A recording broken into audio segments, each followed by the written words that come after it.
नमस्कार दोस्तों, मैं आपका आरवीसी रियल बिजनेस कोच एक बार फिर अपने यूट्यूब चैनल में आपका हार्दिक स्वागत करता हूं। अगर हमारे चैनल पे आपने न्यू विजिट किया है तो सबसे पहले चैनल को सब्सक्राइब करके बेल को प्रेस करने के बाद ऑल जरूर सेलेक्ट कर देना, ताकि लेटेस्ट वीडियो का नोटिफिकेशन आपको रेगुलर मिलता रहे और आरवीसी टीम से इन्वेस्टमेंट रिलेटेड सारा नॉलेज आपको रेगुलर मिलता रहे। ठीक है, ध्यान रहे, यहाँ पे सिर्फ रिटेल इन्वेस्टर क्या करते हैं, या तो इंट्राडे ज़्यादा करते हैं शेयर मार्केट में, या तो ऑप्शन ट्रेडिंग और डूब जाते हैं। हम आपको फाइनली साफ साफ बता देना चाहते हैं, अगर इंट्राडे ऑप्शन ट्रेडिंग करने के चक्कर में आप लालच के थ्रू आएंगे मार्केट में, ठीक है, तो जिस दिन से आप शेयर मार्केट में एंट्री मारेंगे बहुत जल्द आपका अकाउंट का फंड हमेशा के लिए इंड हो जाएगा। ये 101% ट्रू है। ठीक है, आप शेयर मार्केट में अगर आते हो तो लॉन्ग टर्म के लिए आओ। लॉन्ग टर्म मतलब होता है 2 year, 3 year, 4 year, 5 year, 10 year, right. अब यहाँ पे हम बात करेंगे एक स्टॉक के बारे में जिसका नाम है हर्षिल एग्रोटेक, राइट। यहाँ पे सबसे नीचे हम जाएंगे तो देखेंगे कि यहाँ पे 2% का सर्किट। अब बात यहाँ पे ये कि 2% का सर्किट क्यों लगता है यहाँ पे, क्योंकि ESM स्टेज 2 पे है। यहाँ पे बहुत सारे ब्रोकिंग सिस्टम में बहुत सारे ऐप के थ्रू आप इसमें बाई सेल भी नहीं कर पाओगे, राइट। क्यों? क्योंकि बहुत सारे ऐप ऐसे भी हैं जिसमें आप शायद लाइक एंजल वन या ग्रो 5 पैसा, आप स्टॉक्स, इनमें शायद ही कुछ में आप कर पाओ बाई सेल, बाकी आप ज़्यादातर जीरोधा में कर पाओगे। बट जैसे ESM स्टेज 1 पे आएगा तब आप बाई सेल कर पाओगे। ठीक है, दूसरी चीज़, सेकेंड, यदि आपके पास ये स्टॉक है तो लॉन्ग टर्म के लिए बने रहो। सबसे पहली चीज़, अगर शॉर्ट टर्म के लिए आप देखोगे ना तो गिरावट कभी भी हो सकती है स्टॉक में, इस चीज़ को समझ लेना। क्यों? क्योंकि हमेशा स्टॉक ऐसे नहीं जाता, किसी भी टाइम गिरेगा। पता चले अभी आप देख रहे हो वहाँ पे 5.83 है, आपको ऐसा लगेगा कि आपने 5 रुपीज़ में परचेज किया है, क्योंकि आपके पास तो कोई ये चीज़ नहीं है कि आपके पास 5 रुपीज़ में होगा। मैक्सिमम ये स्टॉक लोगों के पास 12, 13, 14, 11 ऐसे प्राइस में पड़ा हुआ है सबसे ज़्यादा। कुछ लोग यहाँ से एवरेज भी कर रहे हैं, कुछ लोग यहाँ से एवरेज भी करने के लिए कोशिश कर रहे हैं, लेकिन बहुत सारे लोगों को मिल भी नहीं रहा है, राइट। क्योंकि फंडामेंटल बहुत ही ज़्यादा स्ट्रॉन्ग है। लगातार 3 साल से कंपनी प्रॉफिट में है और 3 साल से कंपनी अपने वर्किंग स्टेज पे आई हुई है। इसके पहले कंपनी काम नहीं करती थी, बट कहीं ना कहीं कंपनी को अपडेट करके बिजनेस स्टार्ट किया गया है। और आपको ही पता है करंट टाइम में इंडियन गवर्नमेंट एग्रीकल्चर और इलेक्ट्रिक सिस्टम में सबसे ज़्यादा फोकस कर रही है। ऑर्गेनिक खेती वगैरह हो गई, ऑर्गेनिक एग्रीकल्चर हो गया, राइट। अब सबसे बड़ा सवाल ये आता है कि यहाँ पे ये शेयर क्या परचेज करने लायक है, क्या बाई करने लायक है? फंडामेंटल तो बहुत ज़्यादा स्ट्रॉन्ग है। थोड़ा सा फंडामेंटल भी हम दिखा देते हैं, पर सबसे पहले हम थोड़ा सा बात कर लेते हैं यहाँ पे इसके परफॉर्मेंस के बारे में। तो यहाँ पे आप देखोगे, ये देखो डायरेक्टली लिखा हुआ strong performer, stock with the good financial performance. ठीक है, alongside good to expensive valuation but lack price momentum as suggest by technical indicator. देखिए अभी क्या है, कंपनी ट्रेडिंग प्लेटफॉर्म पे आई है, लगभग 1-1.5 साल हुआ जो भी है। इसकी वजह से टेक्निकल इंडिकेटर यहाँ पे नहीं बता सकता है कंपनी के बारे में ये एप्लीकेशन, बट यहाँ पे स्ट्रॉन्ग परफॉर्मेंस मतलब काफ़ी अच्छा कंपनी का परफॉर्मेंस है, ये बताया जा रहा है। ठीक है, यहाँ पे सारे एंगल से आपको बुलिश भी शो कर रहा है, ये देखो आप ट्रेंड जो है बुलिश। ठीक है, एंड नेक्स्ट अगर हम देखेंगे यहाँ पे सबसे बड़ी चीज़ PE देखिए, सेक्टर PE, जो कंपनी जिस सेक्टर पे है, जैसे एग्रीकल्चर सेक्टर पे है, इसका PE आप चेक करोगे तो 43 है। ओके, तो अपने सेक्टर PE से कम के PE में भी कंपनी ट्रेड कर रही है। इसका जो PE है करंट टाइम में वो 36 है, ये देखो आप। मतलब अपने सेक्टर PE से भी कम प्राइस पे, मतलब कम PE पे ट्रेड कर रही है, यानी ये बहुत अच्छी वैल्यूएशन है। वीकनेस तो कुछ है नहीं कि जो हम आपको यहाँ पे बताएं कि कंपनी के अंदर कुछ भी वीकनेस है। कुछ पॉइंट हो जो वीकनेस हो वो हम बताएंगे, बट कंपनी के अंदर अभी 99.9% परफॉर्मेंस बेहतरीन है। कुछ लोग बोलेंगे प्रमोटर्स को लेके, प्रमोटर्स की होल्डिंग कहाँ है इसमें, तो हम आपको दिखाते हैं कि कितनी बड़ी प्रमोटर्स की होल्डिंग है इसमें। अब थोड़ा सा रिटर्न की बात करोगे आप, तो रिटर्न आप खुद देख लो, 1 मंथ में रिटर्न, 3 मंथ में रिटर्न, 1 ईयर में रिटर्न। पर आप ये बोलोगे सर इसके पहले तो स्टॉक ट्रेड ही नहीं कर रहा था, राइट। ये सही है कि स्टॉक ट्रेड नहीं कर रहा था, ओके, बट अभी जब से स्टॉक ट्रेड करना स्टार्ट हुआ है तो काफ़ी अच्छा रिटर्न बना के भी दिया है। भाई उस टाइम पे स्टॉक में वॉल्यूम नहीं आ रहा था, क्योंकि कंपनी कहीं ना कहीं किसी न किसी के माध्यम से कंपनी को हायर किया जा रहा था। मतलब कंपनी को रनिंग प्लेटफॉर्म में लाने के लिए कंपनी में बहुत सारे मैनेजर, इन्वेस्टर्स, फलाना ढमाका जितने सारे कर्मचारी होते हैं, वर्कर्स होते हैं, वो लाया जा रहा था कंपनी के अंदर 2022 में। ओके, लेकिन अब यहाँ पे अगर फंडामेंटल की आप बात करोगे तो थोड़ा सा फंडामेंटल में आपको दिखा देते हैं। प्राइस आपको दिख गया है यहाँ पे, ठीक है। यहाँ पे पी आप देखो, सब सारी चीज़ें मैंने आपको पहले ही बता चुका है हमने कि हाई देखिए 19.3 रुपीज़ का हाई लगा के कंपनी अभी ट्रेड कहाँ पे कर रही है, आप खुद देख पा रहे हो कितने कम प्राइस पे ट्रेड कर रही है कंपनी। ओके, शेयर प्राइस अब एक ही नीचे ROE आप देखोगे सब कुछ बेस्ट है, ठीक है। चार्ट आप देख लो, अप ट्रेंड में ही चार्ट भी अप ट्रेंड में है। प्रॉन्स देखो कंपनी के अंदर अच्छे, बहुत अच्छे प्रॉन्स है, ये देखो डेप्ट फ्री कंपनी, गुड प्रॉफिट है कंपनी का, डिलीवरी प्रॉफिट जो है CAGR 5 ईयर का बेस्ट है। एंड अगर आप बात करोगे यहाँ पे कंपनी का कंपैरिजन, तो काफ़ी बड़ी बड़ी कंपनियों के साथ इसका कंपैरिजन भी किया जा रहा है। एंड सेल्स की बात करो, आप देखो खुद यहाँ पे सेल्स आपको दिसंबर 2022 में 1 करोड़ का दिख रहा था, ऑपरेटिंग प्रॉफिट 28 लाख का, बट करंट टाइम में आप देखोगे लगातार इंक्रीजमेंट, ये देखो 3 से 11, 12, 24, 25, जो प्रॉफिट यहाँ पे 28 लाख 53 का होता था, वो करंट टाइम में बढ़ के 3 क्वार्टर से 5 करोड़ पे पहुँच गया। देख रहे हो आप, दिसंबर में सबसे ज़्यादा प्रॉफिट है 5 करोड़। ओके, कुछ लोग यहाँ पे इसका मार्च का रिजल्ट भी वेट करेंगे, लेकिन मार्च के रिजल्ट के लिए काफ़ी टाइम देना पड़ेगा, और हो सकता है शेयर है, कंपनी है, कहा नहीं जा सकता है, फंडामेंटली स्ट्रॉन्ग होने की वजह से हो सकता है स्टॉक 10 रुपीज़ क्रॉस कर जाए, और 10 रुपीज़ क्रॉस करेंगे फिर आप बाई करोगे तो ज़्यादा प्रॉफिट नहीं होगा, फिर लंबा टाइम वेट करना पड़ेगा। बट अगर आपके पास ये स्टॉक है या बाई करना चाहते हो तो एक ही सजेशन हम दे रहे हैं, स्टॉक में एक भी क्वांटिटी सेल मत करना। अगर बाई कर लिए हो तो लॉन्ग टर्म के लिए करना, लॉन्ग समझ गए आप, मिनिमम होल्डिंग आपकी 2 ईयर से 4 ईयर की होनी चाहिए, तभी इस स्टॉक में एंट्री लेना, याद रखना, वरना लॉस होगा। ये 101% डन है। लालच पे एंट्री मत लेना, क्योंकि आज आपको जब कोई स्टॉक ऊपर जाता हुआ दिखेगा आप एंट्री तो ले लोगे, लेकिन लालच में जब वो गिरना स्टार्ट होगा और लगातार गिरावट अगर होती है काफ़ी लंबे टाइम तक, तो आप पैनिक होकर लोअर प्राइस पे सेल करोगे और लगातार सेल लगाओगे। क्योंकि लगातार आप सेल लगाओगे, ऑपरेटर प्रमोटर तो यही चाहते ही हैं कि आप सेल लगाओ और स्टॉक गिरे, राइट।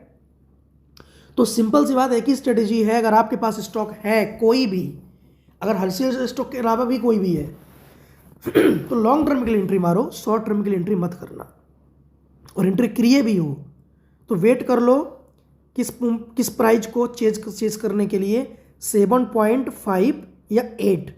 अगर ये 7.5 और 8 को क्रॉस करता है तो आपको ये 10 की रैली दिखा सकता है, इस चीज़ का याद रखना। अगर 7.5 या 8 को क्रॉस करता है तो आपको 10 की रैली ये स्टॉक दिखा सकता है। ओके, बट जब तक 7.5 और 8 को क्रॉस ना करे तो आप स्टॉक में बाइंग मत करना, राइट, भूल के ही बाई मत करना, ठीक है। और अगर बाई करना भी, अगर कर भी लिए, क्योंकि फंडामेंटली वीक नहीं है, मैं ये बता रहा हूँ, शॉर्ट टर्म के स्टॉक में गिरावट हो सकती है आराम से। अगर कोई स्टॉक ऊपर गया तो थोड़ा बहुत नीचे आएगा, फिर करेक्शन करेगा, फिर ऊपर नीचे जाएगा, बट आप पैनिक हो जाते हो ऊपर के प्राइस में आपका एवरेज प्राइस, फिर नीचे आता है तो आप सेल कर देते हो, क्योंकि आपको पता नहीं कब ऊपर जाएगा। क्योंकि जिस दिन से ऊपर जाना स्टार्ट होता है तो आप उस दिन सेल करके बैठ जाते हो, और दैट डे अपर सर्किट लग जाता है उसी दिन, और अपर सर्किट लगता है तो आपको फिर लॉस होने लगता है। क्यों? क्योंकि अपर सर्किट लगा तो 10% का लगा, क्यों? लोअर तो 5% का ऑलरेडी लगा हुआ है, एग्जाम्पल फॉर अगर लगेगा तो, और अगर 5% का लगा है लोअर और उसी दिन ऊपर गया तो 10% का प्रॉफिट। तो जो 5% लोअर में बाई करेंगे बड़े इन्वेस्टर कोई भी है, तो उनको तो तुरंत सेम डे रिटर्न बन गया 10% का, तो नेक्स्ट डे भी 15% लेके अगर निकलते हैं तो अच्छा रिटर्न बन गया। और आप क्या करते हो, आपके पास बड़ा अमाउंट तो नहीं है ना, आपको तो ही लगता है कि भाई शेयर मार्केट में हम सट्टा खेलने आए हैं, इस नज़रिए से देखते हो कि आज एंट्री मारे 2 दिन में प्रॉफिट हो जाएगा, 1 दिन में प्रॉफिट हो जाएगा, हम एग्जिट मार लेंगे। कुछ लोग ये भी सोच रहे होंगे इस स्टॉक में कि भैया 2% का लगातार सर्किट लग रहा है, बाई कर लेते हैं, 10 दिन 15 दिन एंट्री किए रहेंगे, प्रॉफिट जैसे ही होगा तो निकल जाएंगे अपन। तो अगर इस सिस्टम से आप मार्केट में आ रहे हो ना, तो आप अपने पैर में कुल्हाड़ी मार रहे हो, फिर जानबूझ के गलतियाँ मिस्टेक कर रहे हो, ऐसे में हमेशा लॉस होगा। ये हम 15 ईयर का अपना एक्सपीरियंस बता रहे हैं। लॉस 101% यानी 101% होना ही होना है। आप सेल नहीं कर पाओगे, फिर मैसेज करोगे आप व्हाट्सएप पे, सॉरी यूट्यूब में कमेंट में कि सर अपना सेल कैसे करें।